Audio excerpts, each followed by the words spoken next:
So now let's see how we can go ahead and insert out overlay objects inside of Corel Draw.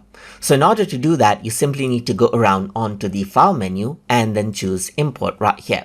So once you go ahead and do that, you can simply go around and choose the file that you want to import. Let's say, for example, I'm going to go ahead and import out an Excel sheet. So I can go around over here and filter out the file by Excel type and select the sheet that I want to import. Let's say, for example, and then click on import. So now you can import out the fonts and formattings or maintain formatting only and discard the font and formatting altogether.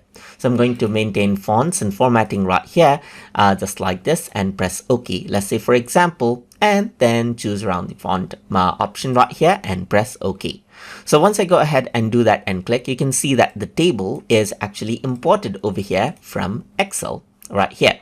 Similarly, you can also go ahead and import out, let's say, for example, docx file. So if I were to go around over here, you can simply go around onto, let's say, for example, docx, filter it out by docx format, and then I'm going to go around onto this sample page document, import it out, and then you got the same option right here, and you can simply press OK and then import the document content out around over here.